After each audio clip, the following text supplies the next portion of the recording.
आवाज news true voice. आदाब नाज़रीन, आवाज़ न्यूज़ चैनल पर आपको खुशामदीद।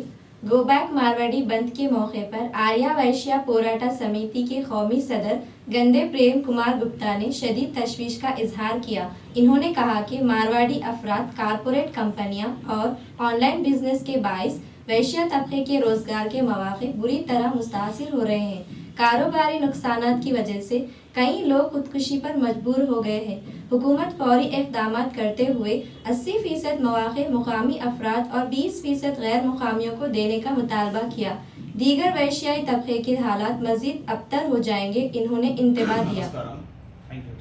మీరు ఎన్నో రోజుల నుంచి ఉద్యమం చేస్తున్నారు. గో బ్యాక్ మార్వాడి అనేది మీరు ఎన్నో రోజుల నుంచి చేస్తున్నారు. ఇప్పుడు అది ఒక ఉద్యమం ఉవ్వెత్తున ఎగిసిపడుతున్న ఉద్యమంలా సాగుతుంది. నిన్న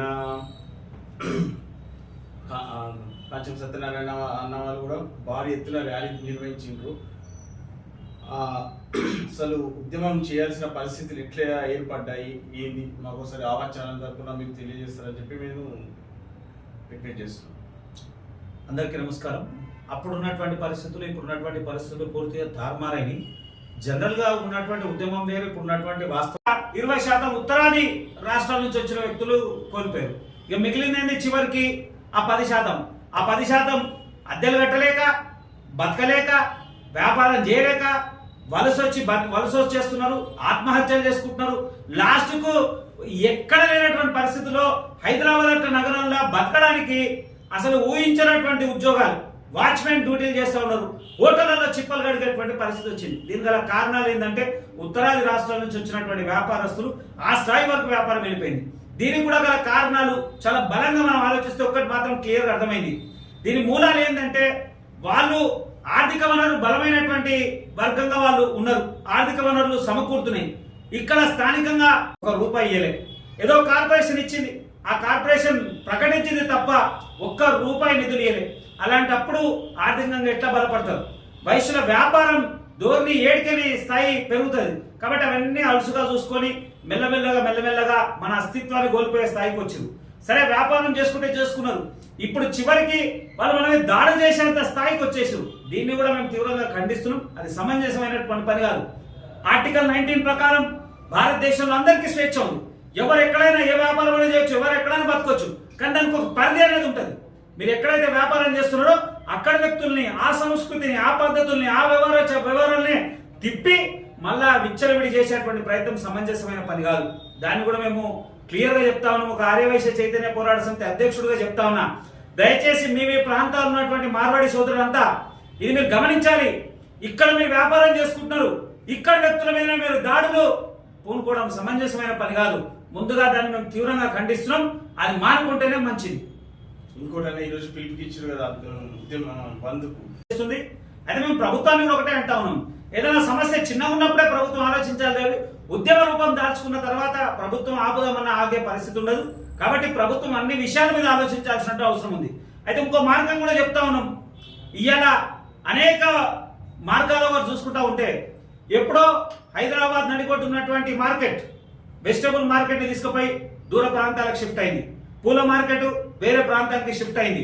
అలాగే మార్కెట్ ఏదైతే మలక్పేట దగ్గర ఉన్నటువంటి మార్కెట్, హైదరాబాద్ ఉన్నటువంటి మార్కెట్ మలక్పేట షిఫ్ట్ అయింది. మళ్ళీ బేగం బజార్ కూడా చేయండి. అట్లనే బేగం బజార్ కూడా విస్తరించండి. భాగ్యనగర్ 4 చోట్ల ఉన్నటువంటి 4 ప్రాంతాలలో ఆ హోల్సేల్ మార్కెట్ అందరినీ షిఫ్ట్ చేయండి. అక్కడ ప్రభుత్వం వనరులు కల్పించండి, స్థానికులకు వాటా ఇవ్వండి. స్థానికులకు 75% వాటా ఇచ్చి ఇతర రాష్ట్రాల్లో వచ్చిన వాళ్ళకి 20% వాటా ఇవ్వండి. ఖచ్చితంగా స్థానిక వ్యాపారులకు బలపడతాం. అది కానంత వరకు ఏదో తునుకగా మాట్లాడమే తప్ప పూర్తి స్థాయి ఆచరణ అయితే జరగదు అన్న. ఇంకోటి ఇది ఉద్యమ రూపం దాల్స్తుందా?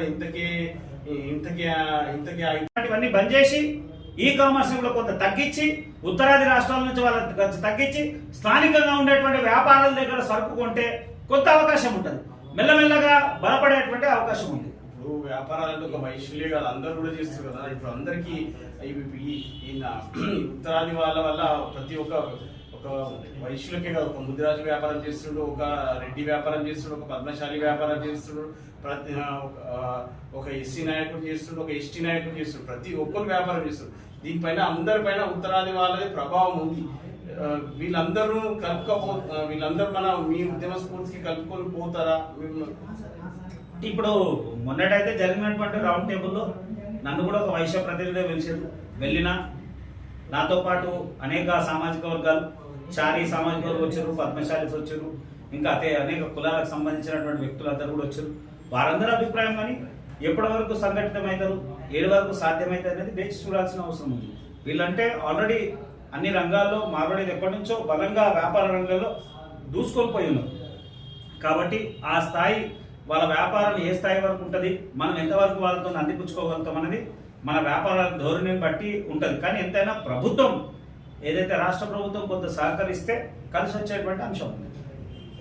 మీరు ఇంకా ఉద్యమాన్ని ఉధృతం చేసే ప్రణాళికలు ఏమైనా ఉన్నాయా? చాలా వరకు ఉన్నాయి, కానీ అది పూర్తి స్థాయిగా అందరూ కూర్చొని మాట్లాడి దాన్ని ఏ నిర్ణయం తీసుకుంటుందని చూసి ఆ నిర్ణయం తీసుకునేటువంటి సమయం కొంత పడుతుంది. కానీ అన్ని కలిసి చూసి నిర్ణయం తీసుకుంటాం. మీ అమూల్యమైన సమయాన్ని మా ఆవాజ్ ఛానల్ కేటాయించేందుకు